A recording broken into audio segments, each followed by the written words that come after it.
In the cold silence of deep space, millions of stars glittered like tiny fires. Among them moved ships, stations, and colonies belonging to hundreds of alien races, but none were feared or respected like the humans. They were known as Deathworlders, a name given by alien scientists after learning about Earth, the most dangerous planet in the known galaxy. It was a world filled with storms, predators, diseases, and disasters that no other intelligent species could survive. And yet humans had not only survived, they had spread across the stars. They were strong, unpredictable, and fiercely loyal to their own. For years, the galaxy had watched them from a distance, hoping never to see the full strength of Deathworlders unleashed again. Then one quiet night at the Galactic Command Center, everything changed. The officers on duty were half asleep, expecting nothing but regular trade signals and system reports. Suddenly, alarms began to flash red and a technician shouted, "Incoming transmission! Old Earth code, priority SOS." The entire room froze. Old Earth code? That encryption hadn't been used in hundreds of years. Every communication system had been updated, rewritten, and replaced long ago. This one was ancient, something from the earliest days of human space travel. The message crackled through the speakers, weak and broken by static. "This is Outpost Haven 9. Under attack. Civilians dying. Please, help us." Then silence. The words hung in the air like ghosts. Officers looked at one another, unsure if they had heard right. Outpost Haven 9 was just a name from old archives, a colony listed as destroyed in the early years of expansion. No one had spoken about it in generations. How could there be survivors?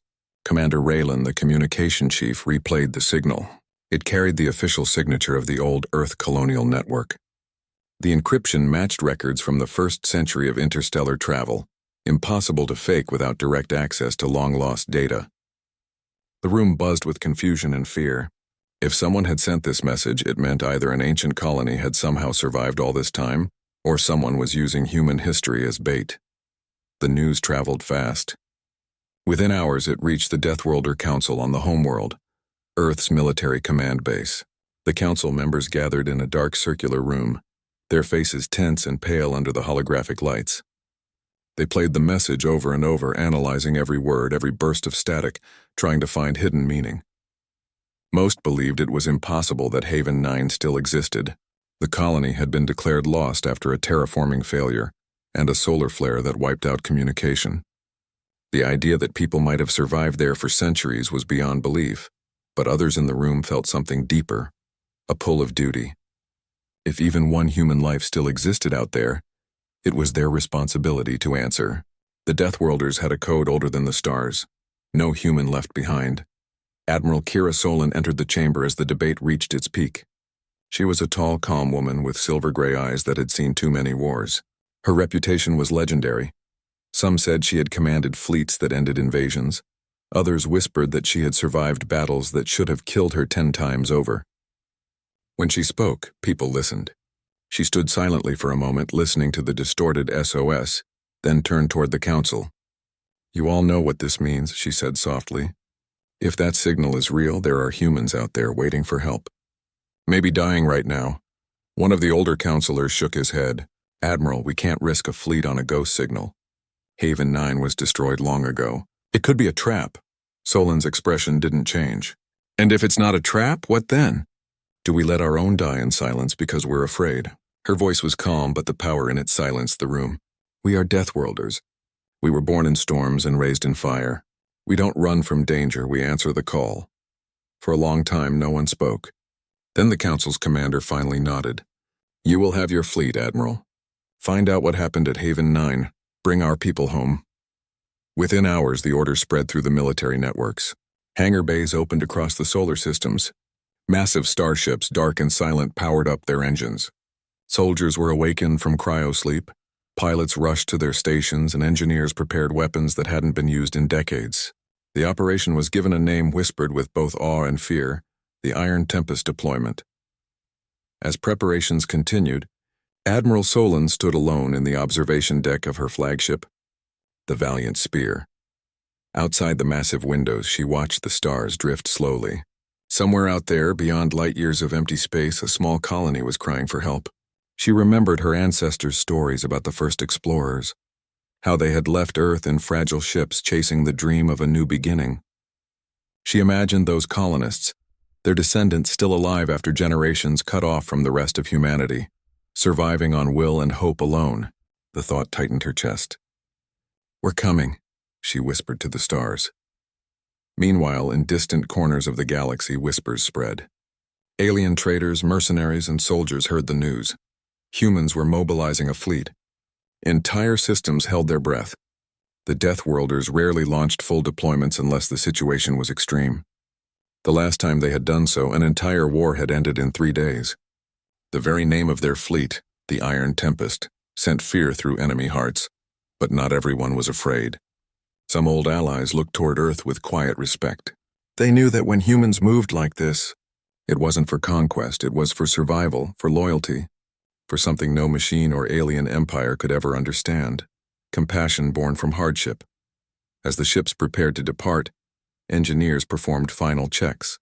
Fighters gleamed under the light of twin moons. Heavy cruisers loaded ammunition, and medics stocked their bays for the wounded they might soon rescue. In the command center, a holographic projection of Haven 9 flickered. A small world covered in deserts and ruins, barely holding life. It was a miracle that anyone had survived there at all. Admiral Solon recorded a message to her crew before the launch. Her voice was steady yet filled with emotion. "We have received a call from our forgotten brothers and sisters. For generations they have survived where none should. They asked for help and we will answer. We are the children of Earth and we do not abandon our own. Today we remind the galaxy what it means to be human." Across every ship, soldiers stood at attention. The old flag of Earth was projected onto every screen. A blue and green world with white clouds, the birthplace of all Deathworlders. A deep silence filled the decks, followed by the sound of engines roaring to life. Then, one by one, the ships rose from the docks, forming into perfect lines above the planet. The fleet stretched across the sky like a wall of steel and light. Thousands of lives moved with a single purpose, to reach Haven 9 and answer the call that had crossed centuries. In the control tower, Commander Raylan watched the fleet disappear into the warp gate, a faint smile touching his tired face. He whispered to himself, "Whoever sent that signal, I hope they hold on a little longer." And out there, light years away on a dying world called Haven 9, a small group of humans huddled in the ruins of their colony. Their leader, an old man with a cracked helmet, stared at the stars through a broken dome. "Do you think anyone heard us?" A child beside him asked softly. The man smiled faintly. "If they're still out there," he said, "they'll come."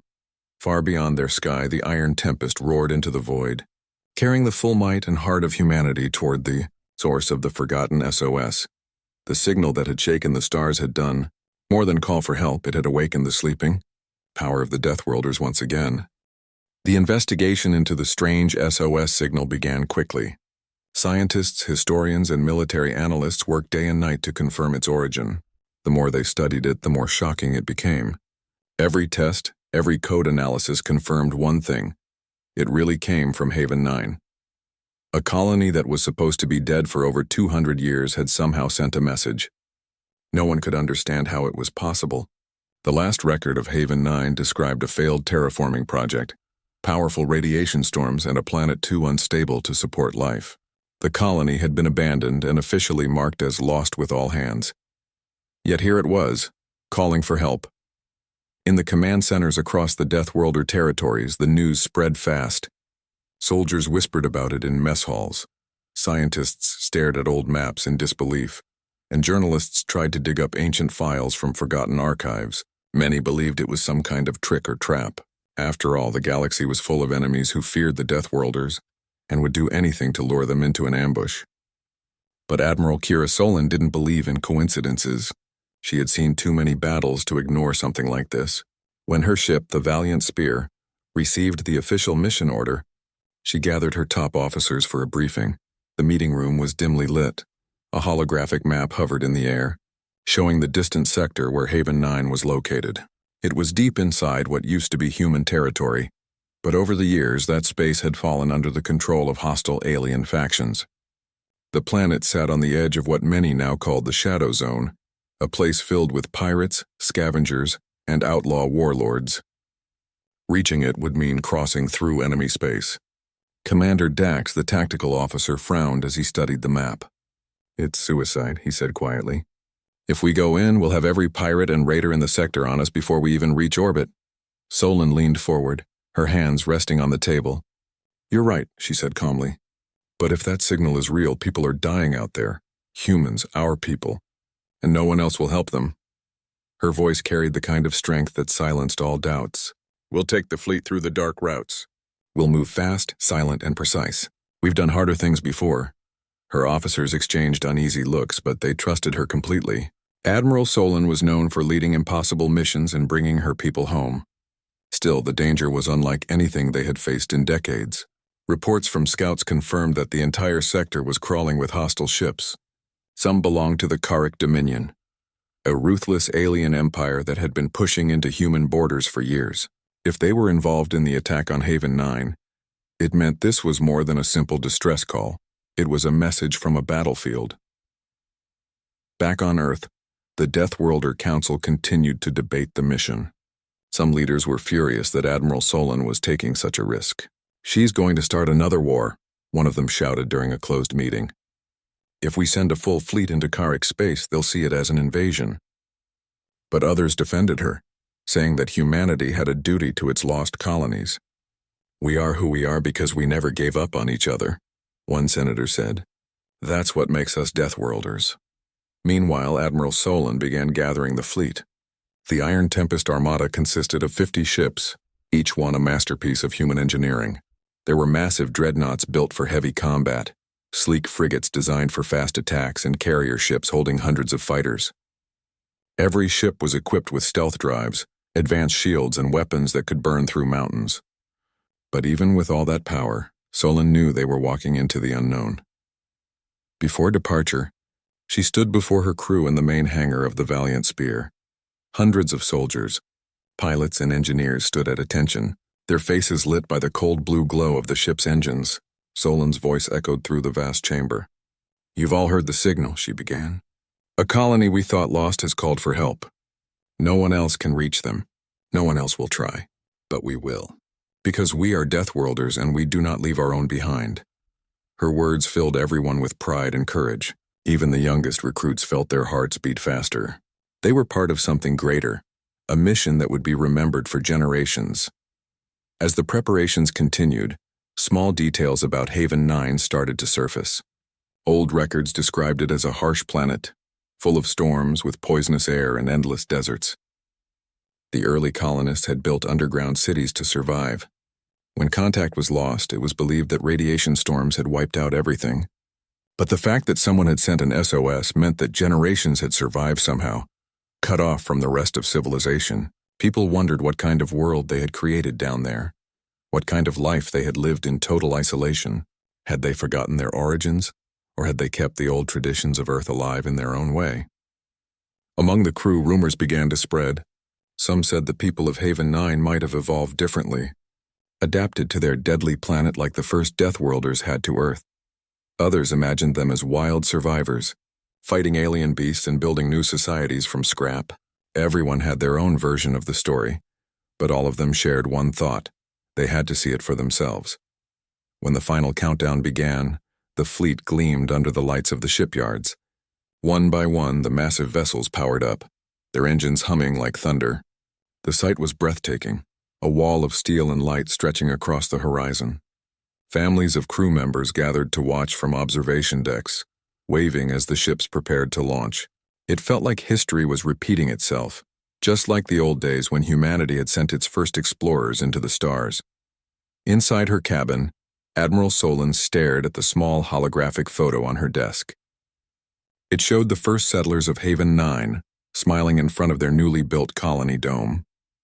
She had found it in the old archives. They looked proud, full of hope, unaware of the hardships that would come. She touched the photo gently and whispered, "We're coming for you. Hold on." Across the galaxy, not everyone was happy about the human movement. The Karic Dominion, whose ships had been patrolling near the Shadow Zone, detected unusual energy readings. Their commanders grew nervous. "Humans are mobilizing," one of them reported. "The Deathworlders are coming." Panic spread through their ranks. They remembered what had happened in past wars. The unstoppable power, the fierce determination, the terrifying endurance of the species that refused to die. Back on the Valiant Spear, the atmosphere was tense but electric. Crew members made last-minute checks, pilots ran simulations, and engineers adjusted the navigation systems. Commander Dax approached Admiral Solon on the bridge. "All ships are ready, ma'am," he said. "The fleet is waiting for your command." She nodded, her gaze fixed on the stars outside. The soft hum of the ship's power filled the silence. "Open the channel," she ordered.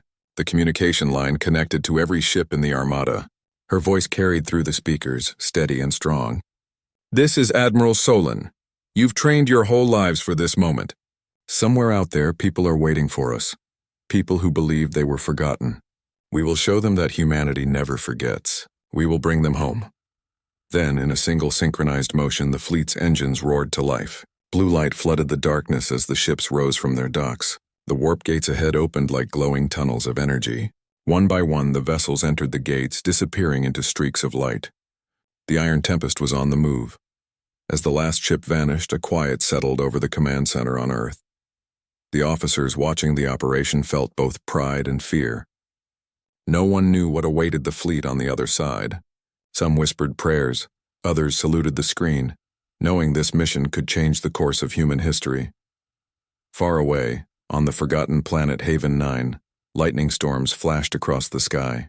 Beneath the surface, deep inside ancient tunnels, a small group of survivors gathered around a broken transmitter. Their leader, a young woman with a scarred face, stared at the flickering lights. "Do you think they heard us?" one of the men asked. She looked up, her eyes filled with a mixture of hope and pain. "If they did," she said softly, "then help is coming." The Deathworlders never ignore a cry for help. And somewhere, light years away, Admiral Solon's fleet raced through the dark, carrying the strength and heart of all humanity toward that single fading signal, the forgotten outpost that refused to die. The Iron Tempest fleet moved through the dark space like a silent storm. Dozens of ships glided between the stars, their engines glowing softly, leaving faint trails of blue light behind. Inside every ship, soldiers, pilots, and engineers worked quietly, aware that they were heading into a dangerous region of the galaxy. The mission was clear: reach Haven 9, locate the survivors, and bring them home. But deep inside, everyone knew it would not be that simple. The signal had come from a part of space filled with enemies, pirates, and ancient dangers. No one had ever returned from that region alive. Admiral Kira Solon stood on the bridge of the Valiant Spear, her eyes fixed on the swirling stars outside. The ship's massive windows showed only darkness and distant pinpoints of light, but she could feel the tension in every heartbeat around her. Commander Dax stood beside her, monitoring the radar systems. "Still no movement, Admiral," he reported. "We're deep in the shadow zone now. No known colonies, no active trade routes." Solon nodded without speaking. She knew that this silence was not peace, it was the kind of silence that came before danger. As the fleet traveled farther, they began to see strange things. A destroyed freighter drifted past, its hull ripped apart as if by claws. A few hours later, they found another wreck, an alien patrol ship torn into pieces. The blackened remains floated through space like ghosts. "Whoever did this," said Dax, "they're not just raiders. They're organized." Admiral Solon studied the wreckage on the screen. The attack was clean and calculated. It reminded her of one thing: war. The scientists aboard the exploration vessel Aurora Edge began scanning for traces of life. The results shocked everyone. "We're picking up faint energy signatures near Haven 9's system," said Dr. Marin, the head researcher. "But it's not just one source, there are hundreds. It looks like fleets." The bridge fell silent. The crew exchanged worried looks. "So they're not alone out there," muttered Dax. Solon's eyes hardened. "No," she said, "and neither are we."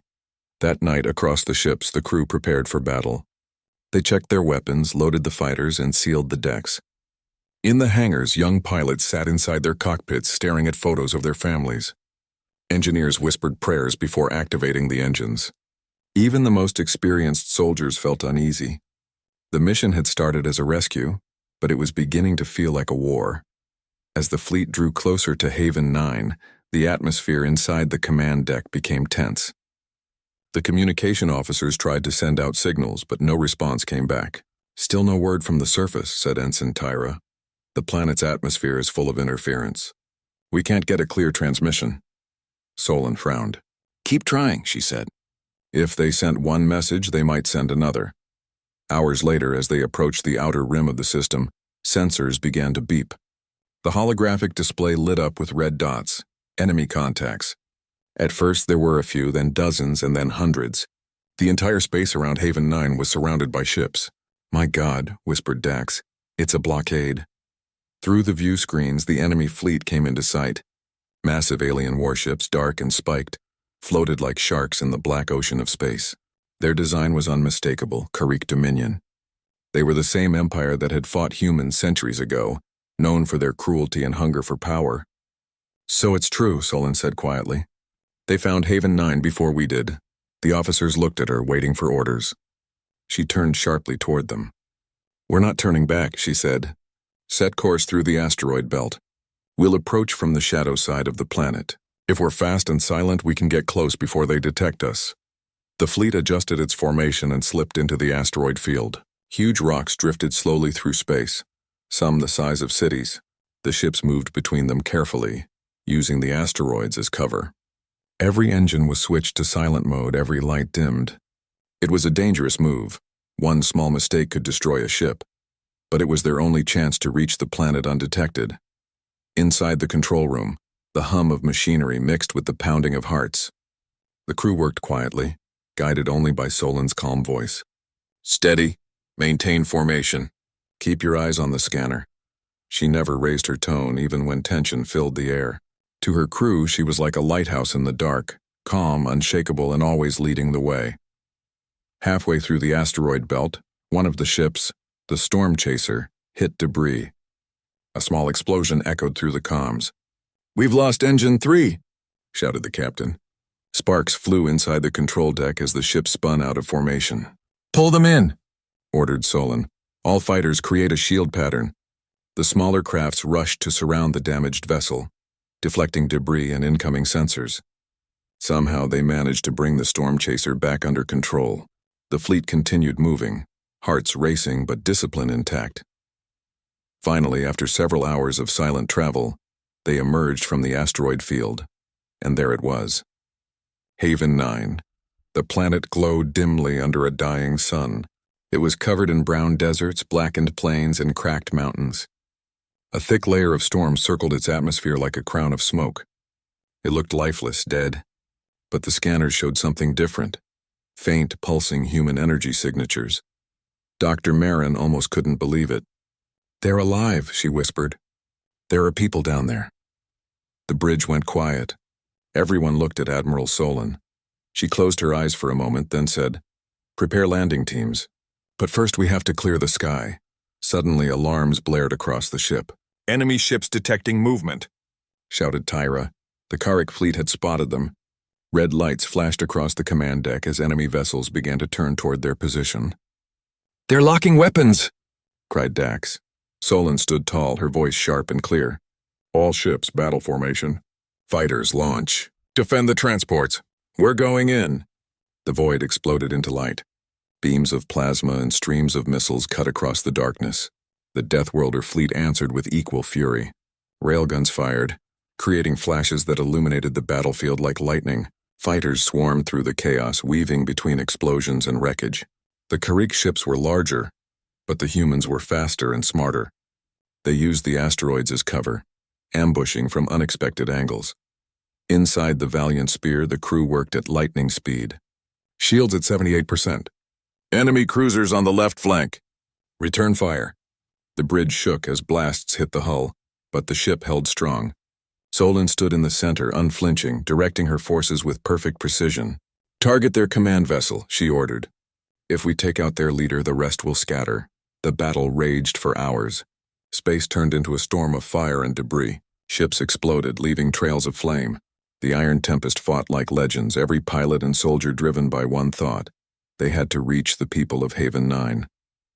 Slowly, they began to push forward, breaking through enemy lines. As the fleet advanced, the planet's surface became clearer on the scanners. They could see the ruins of the old colony domes, the broken towers and the faint lights deep underground. They're fighting down there too, said Tyra. We're picking up gunfire and explosions. Solon clenched her fists. Then we're not too late. But just as hope rose, the biggest Karrik warship appeared on the radar. It was colossal, almost the size of a city. Its weapons glowed bright red, preparing to fire. They're charging the main cannon, shouted Dax. Solon didn't hesitate. All ships, divert power to shields and evasive maneuvers. Get those transports ready. We'll draw their fire. The massive cannon fired, releasing a beam of energy that sliced through space. The shockwave hit the Valiant spear, shaking every deck. Panels exploded, alarms screamed, and smoke filled the air. Damage to lower hull. We've lost engines 2 and 3, shouted the engineer. Solon steadied herself. Keep firing. Do not stop. Her voice rose above the chaos. We came here for them and we will reach them. The Deathworlders fought like never before. They used everything, speed, courage, and pure stubborn will. The Karrik fleet tried to overwhelm them, but one by one their ships fell. The humans' tactics were too sharp, their coordination too perfect. It was as if the entire fleet moved with one heartbeat. Finally, after hours of brutal fighting, the Iron Tempest broke through the enemy line. The planet was within reach. Solon gave the order, landing teams go. Small transport ships detached from the carriers and shot toward the surface, entering the stormy atmosphere. Flames surrounded them as they descended. Admiral Solon watched them disappear through the clouds. Her body was tired, her mind heavy, but her heart was steady. They were close now, closer than anyone had ever come. For the first time, the survivors of Haven 9 were not alone. The Deathworlders had found them, and no power in the galaxy would stop them from bringing their people home. Outside the ship, the battlefield burned quietly.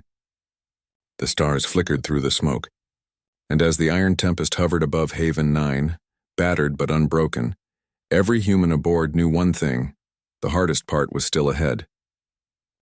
The sky above Haven 9 burned like fire. Huge ships clashed in the dark clouds, explosions lighting up the night. From the surface, the people of the lost colony watched in awe and fear. For generations they had believed they were forgotten, abandoned by the galaxy. Now they saw something they could hardly believe. Bright streaks of light cutting through the sky, followed by thunderous roars that shook the ground. The Deathworlders had come. Their old brothers and sisters from Earth had returned, answering the SOS that had traveled across centuries.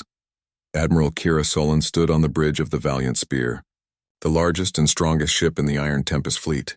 Her face was calm, but her eyes were sharp and focused. The battle had reached its peak. Enemy ships filled the air, swarming like insects around the human fleet. The Karrik Dominion had thrown everything they had into defending the planet they had taken. But Solon was not the kind of woman to back down. All ships, she said into the comm, her voice steady and cold. Form up and push forward. We break their line now, or we die trying. The order echoed through every ship. Fighters shot out like arrows, weaving through enemy fire. Human frigates and destroyers formed tight formations, protecting the carriers. Railguns fired non-stop, each shot bright enough to light up space. The Deathworlders fought with skill, discipline, and something the enemy could not understand: pure human determination. On the planet below, the surviving colonists of Haven 9 huddled inside their underground shelters. The walls trembled as shockwaves from the battle rolled across the planet. A little boy pressed his face to a crack in the dome and whispered, "The stars are fighting for us." His mother pulled him close, tears filling her eyes. For the first time in her life, she felt hope.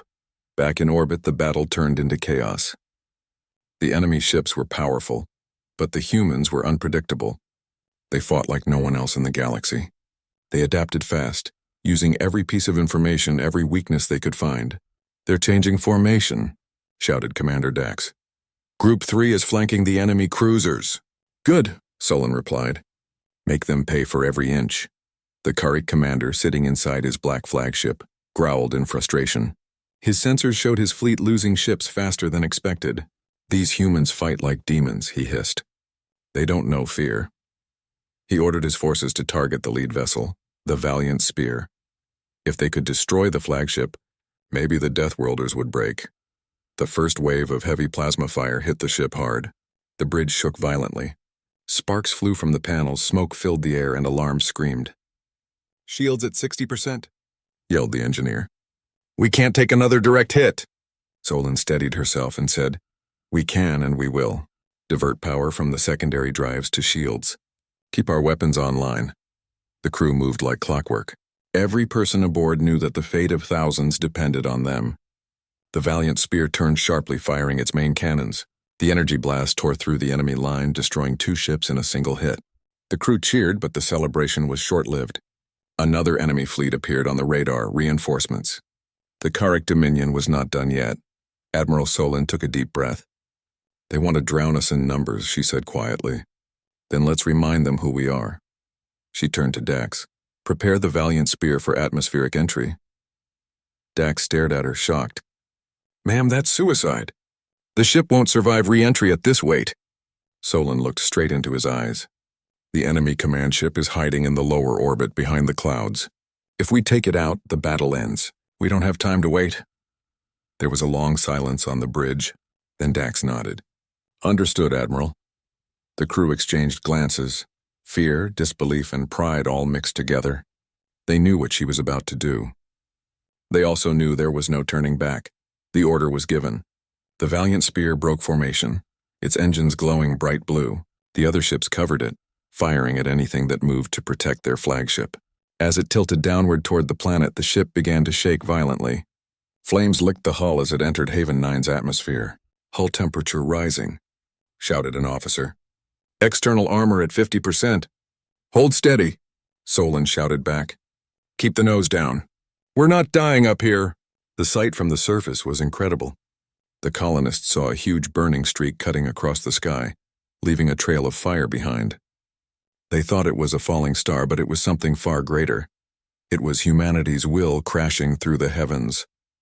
Through the clouds, the massive enemy command ship came into view. It was hovering above the planet, covered in black armor and glowing with red energy. The Karrick leader sat inside, confident that no one would dare attack him there. But when he saw the blazing form of the Valiant Spear descending straight toward him, his expression changed from pride to fear. Fire everything we've got, Solon ordered.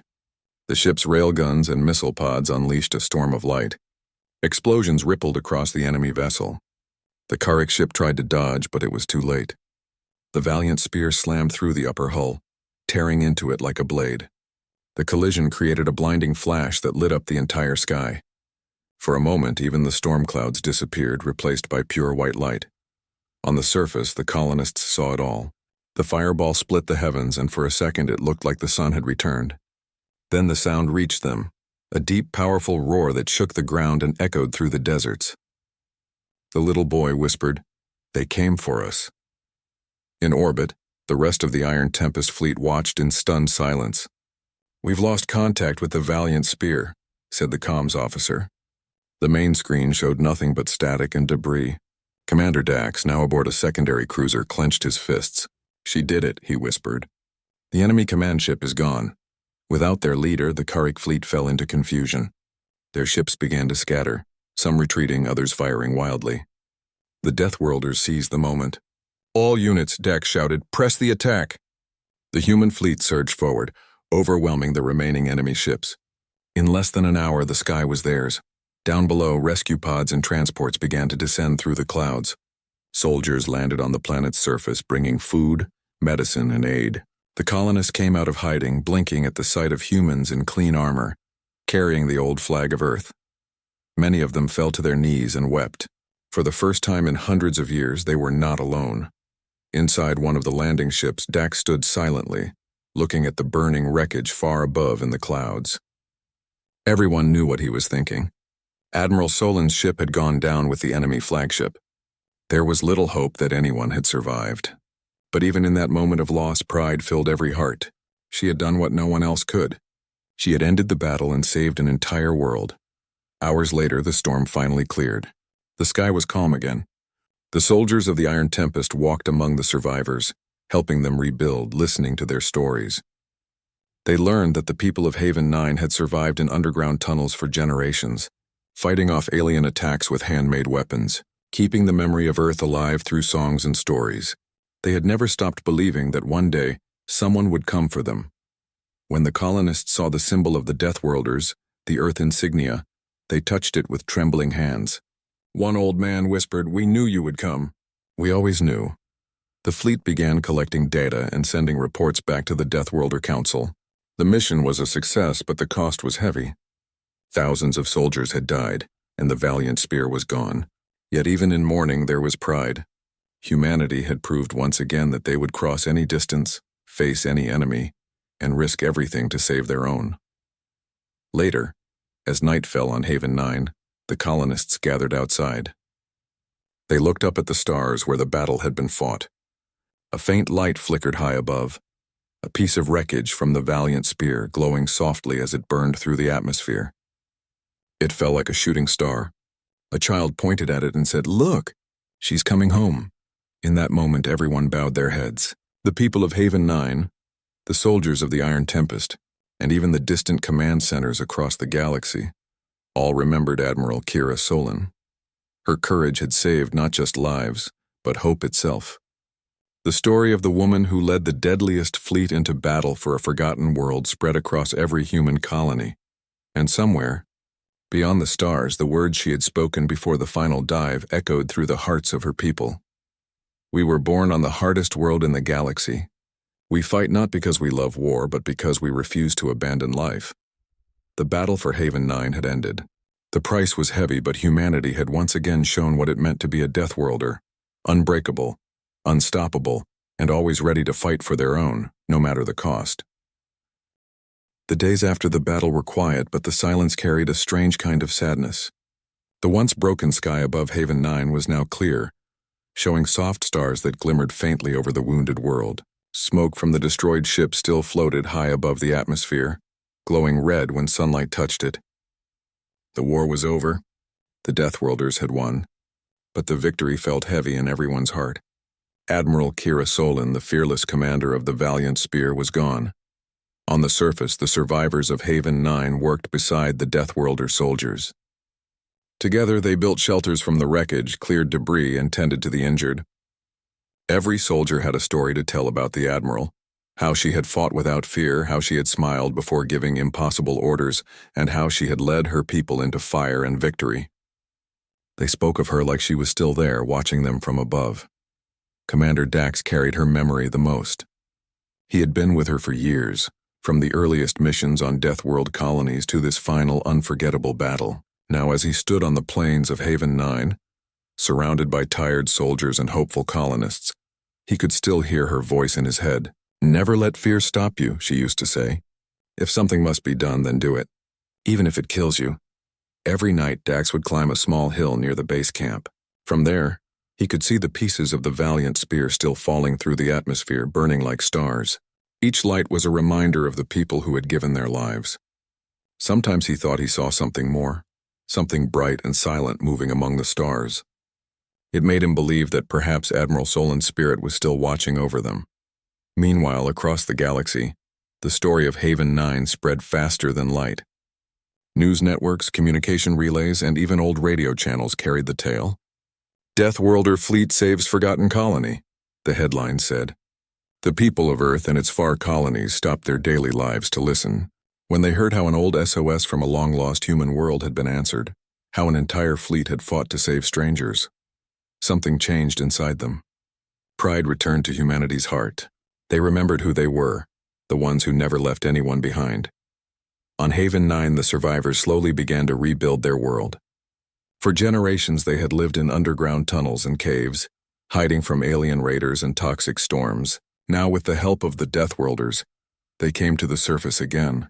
New cities began to rise where ashes had once been. The colonists were amazed by the technology the soldiers brought. Machines that could purify water, drones that planted crops, and medical units that healed wounds in minutes. But what touched them the most was not the machines. It was the kindness. The soldiers shared their rations, repaired broken shelters, and even taught the children how to read the stars again. Many nights they sat around fires listening to the colonists' old songs. The melodies were ancient, songs about Earth, about oceans and forests no one had seen for centuries. Some soldiers cried quietly while listening. They had never seen Earth themselves, but they could feel its memory in those songs. Among the children was a little boy named Leon, the same one who had once whispered, "The stars are fighting for us." He followed Commander Dax everywhere, asking endless questions about space, ships, and the Admiral. One evening, as they watched the sunset, Leon asked softly, "Will Admiral Solon come back?" Dax looked at the boy and smiled sadly. "She's not gone," he said. "People like her never really die. She's part of us now. Every time we fight for someone who needs help, every time we stand up when we're scared, that's her." The boy nodded slowly, looking up at the sky. "Then I'll be like her one day," he said. Dax placed a hand on his shoulder. "You already are," he replied. Weeks passed. The Deathworlder engineers built a large memorial near the spot where the valiant spear had fallen. It was a tall, shining tower made from pieces of the ship's armor. At the top was a glowing blue crystal, a fragment from the Admiral's command chair that had survived the explosion. The crystal pulsed gently as if alive. The inscription below read, "For those who fought for the forgotten, for those who never gave up."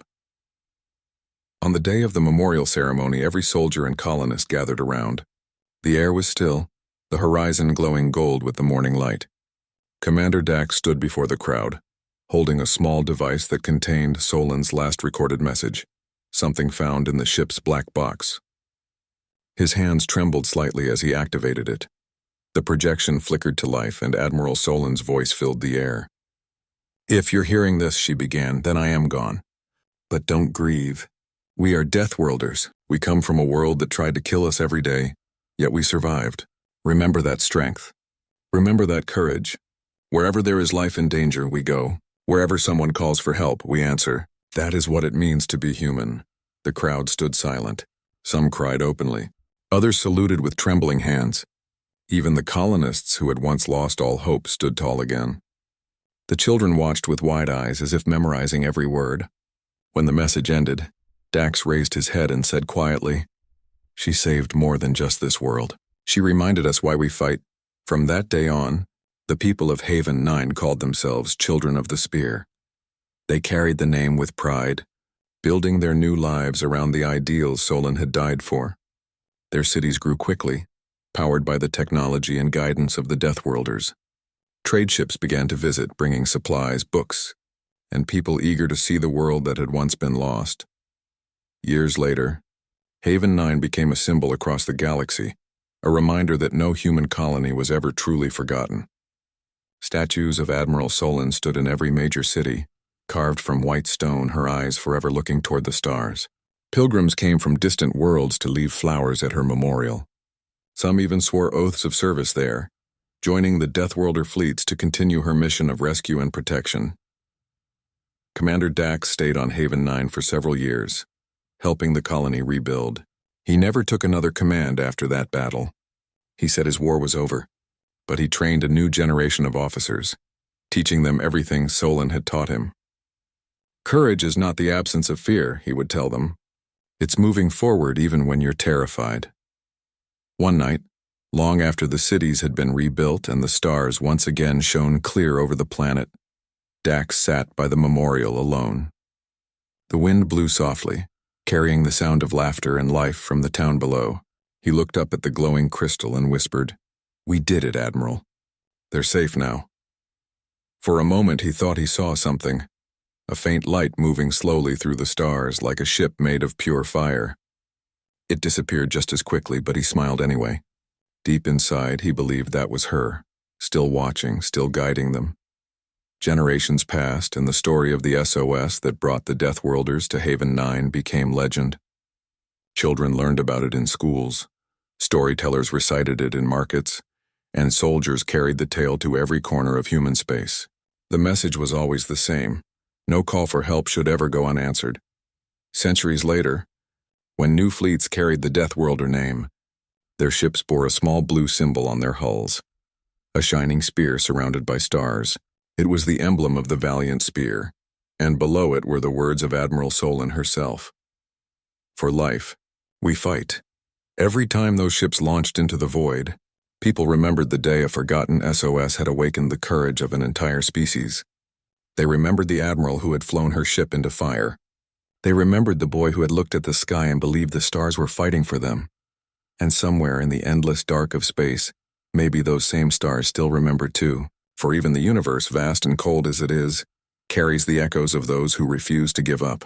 The Deathworlders had answered the call once, and because of that, humanity learned again what it truly meant to be alive.